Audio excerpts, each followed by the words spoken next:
अरे हरामखोरांनो, जरा तरी लाजा बाळगा. भारतीय संघानं सामना जिंकला, मलाही आनंद आहेच की, परंतु याचा अर्थ असा होत नाही की क्रिकेटमधला बापू आणि देशाला स्वातंत्र्य मिळवून देणारा बापू या दोघांचं तुम्ही तुलना करावी. मी हे सगळं का म्हणतोय याची तुम्हाला जाणीव नसेल असं मुळीच नाही आहे. म्हणजे काल ज्या पद्धतीने इंग्लंड विरुद्धच्या सामन्यामध्ये भारतीय संघ खेळला, अक्षर पटेलनं अप्रतिम कॅच झेलले. अक्षर पटेलला सगळेजण प्रेमानं बापू म्हणतात इथपर्यंत ठीक होतं की इंग्रजांना त्या बापूंनी पळवून लावलं, तुम्ही या बापूंनी या इंग्लंडला पळवून लावलं किंवा या सेमीफायनलमधून बाजूला काढलं, वर्ल्ड कपमधनं बाजूला काढलं, इथपर्यंत म्हटलं तिथपर्यंत ठीक होतं. परंतु तुम्ही जे हे मूर्खपणा करत हे जे फोटो बनवलेत ना, अक्षरशः तळपायाची आग मस्तकाला जावी अशी परिस्थिती निर्माण होतीये. कारण या बापूंची तुलना त्या बापूंशी होऊ शकत नाही.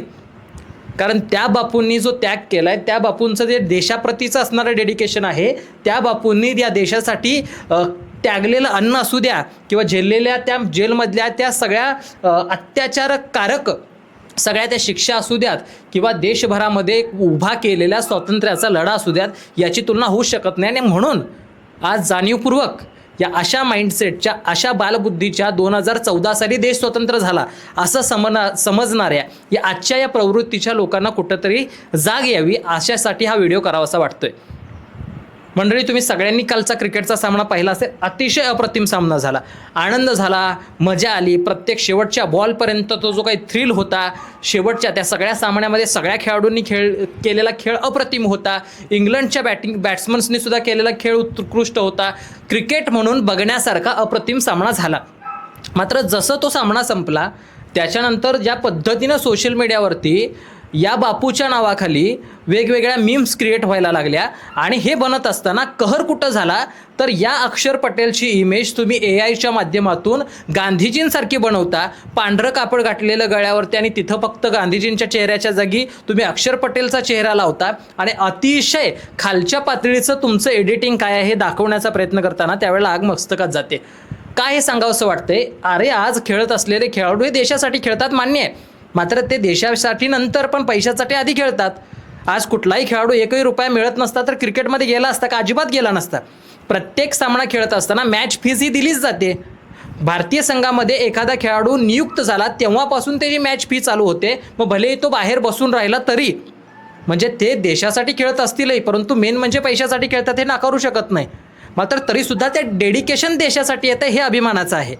म्हणून ॲज अ स्पोर्ट्स स्पिरिट म्हणून त्या गोष्टीचा अभिमान, आनंद हा झालाच पाहिजे. मात्र गांधीजींचं कंपॅरिझन कुठं होऊ शकतं का?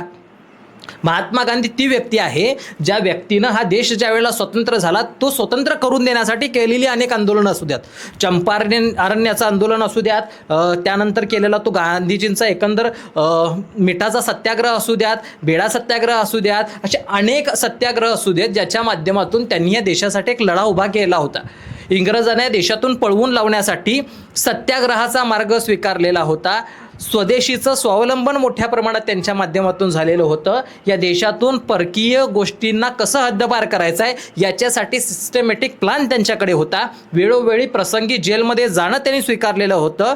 याच गांधीजींनी देशभरामध्ये या म्हणजे अगदी म्हणू शकतो आपण ते काश्मीरपासून ते कन्याकुमारीपर्यंत संपूर्ण देशभरामध्ये देशाला एकत्रित करण्याचं काम केलेलं होतं. आणि हे सगळं करून ते थांबले नाहीत, तर ज्या वेळेला देश स्वतंत्र झाला, देशाची फाळणी झाली, आणि त्या फाळणी होत असताना आपण जर बघितलं असेल तर पाकिस्तानमध्ये मोठ्या प्रमाणात इकडून मुस्लिम लोक तिकडे जात होते, तिकडून काही हिंदू इकडे येत होते, आणि हे सगळं होत असताना मोठ्या प्रमाणात कत्तली झाले असतील. हे सिनेमातून तुम्ही बघितलं असतीलच. म्हणजे अनेक चित्रपट ज्या वेळेला बघता तुम्ही, गदर बिदर असे चित्रपट बघत असता, त्याच्यात तुम्हाला ते दिसतं.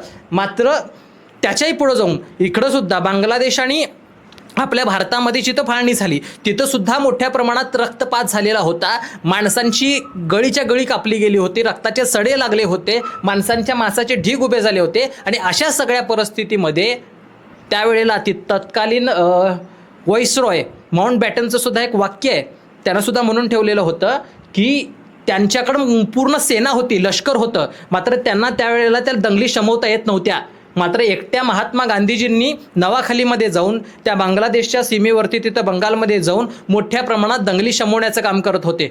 म्हणजे एका बाजूला देश स्वतंत्र झाल्याचा जल्लोष इकडं विधान भवनामध्ये साजरा होत होता, अनेक ठिकाणी फटाके वाजले जात होते, मात्र जिथं माणसांची मडी पडलेत ना तिथं जाऊन तो रक्तपात थांबवण्याचं काम, तिथं जाऊन तिथल्या दंगली शमवण्याचं काम हे महात्मा गांधीजी करत होते. आणि म्हणून त्यावेळेला त्या माउंट बॅटननं सुद्धा म्हटला होता की इकडं माझ्याकडं अख्खी सेना आहे तरीसुद्धा मी दंगली शमवू शकलो नाही, मात्र तिकडे एकटे गांधी होते, त्यांनी त्या दंगली शमवल्या. म्हणजे एक व्यक्ती म्हणजे एखाद्या पूर्ण आर्मी फोर्ससारखी आहे असं वाक्य त्या इंग्रजांच्या अधिकाऱ्यानं सुद्धा म्हणून ठेवलं होतं. इतकं मोठं कार्य हे महात्मा गांधींचं आहे, ही तुलना नाही होऊ शकत. एखाद्या क्रिकेट मॅचमध्ये 2-3 कॅच घेतल्यानंतर त्या गोष्टींची नाही तुलना होऊ शकत. आणि म्हणून आम्हाला किमान इतिहास माहीत नसेल ना तर त्या इतिहासात देशासाठी लढणाऱ्या त्या माणसांचा अपमान करायचा सुद्धा अधिकार आम्हाला नाही आहे. आणि जर तो आम्ही पुन्हा पुन्हा करणार असू ना तर खरंच लाज वाटते की अशा आयडॉल लोकांना, अशा माणसांना आम्ही आज खरंच न्याय देऊ शकलेलो नाही आहे. या भारतासाठी ज्यांनी स्वतःच्या आयुष्यातला एक एक क्षण खर्ची गाठला. मला दुर्दैव वाटतं कधी कधी या देशात जन्माला आल्याचं, कारण या देशामध्ये त्या गोष्टींचं अजूनही कौतुक करणारी लोक आहेत की ज्यांनी त्या गोडसेंनी गांधीजींना मारलं, त्या गोडसेचं कौतुक करणारी सुद्धा अजून या देशात लोक आहेत. दुर्दैवी आहे ही गोष्ट. अरे आपण कुठली आपली आयडॉल आपले काय असले पाहिजेत, आपण कोणाला हिरो मानलं पाहिजे. आज चित्रपटामध्ये 2-4 डायलॉग चांगले म्हटल्यानंतर तो हिरो आमचा आयडॉल व्हायला लागतो, मात्र खऱ्या आयुष्यामध्ये देशासाठी ज्यांनी खरंच महत्त्वाची भूमिका घेतली ते महात्मा गांधीजी असू द्यात, सुभाषचंद्र बोस असू द्यात, लोकमान्य टिळक असू द्यात, भगतसिंग असू द्यात, अशी माणसं आमच्या आयडॉल का होत नाहीत. अगदी 14व्या-16व्या वर्षी छातीमध्ये गोळ्या झेलणारे शिरीष कुमार सारखे सुद्धा आयडॉल आमचे असले पाहिजेत, मात्र ते आमचे आयडॉल नाही आहेत. आमचे आयडॉल कोण? आमचा क्रिकेटचा आयडॉल अक्षर पटेल, आमचा आयडॉल कोण? महेंद्रसिंग धोनी, आमचा आयडॉल कोण? रोहित शर्मा. ठीक आहे ना, तो एक आवडता खेळाडू असावा, मात्र आयडॉल म्हणून आमचे ही सगळी माणसं असली पाहिजेत. आजचे हिरो म्हटलं, रिअल हिरो कोण विचारल्यानंतर आज आपल्या इकडं अनेकाला, एखाद्या शाळेतल्या विद्यार्थ्याला सुद्धा तुमच्या आवडत्या हिरोवरती, रोल मॉडेलवरती, हिरोवरती एखादा निबंध लिहा म्हटल्यानंतर ते कुठेतरी सलमान खान आणि शाहरुख खानवरती लिहिताना दिसायला लागतील. मात्र कोणी आजही त्या महात्मा गांधींवरती, लोकमान्य टिळकांवरती, सुभाषचंद्र बोस यांच्यावरती, सावरकरांवरती लिहिणार नाही. दुर्दैव आहे हे आमचं की आम्हाला आमचे खरे आयडॉलच कळू शकलेले नाही आहेत. कदाचित आमचा इतिहासच आमच्यापर्यंत पोहोचू नये याच्यासाठी काहीतरी शिस्तबद्ध पद्धतीने नियोजन केलं आहे का हा प्रश्न पडायला लागतो.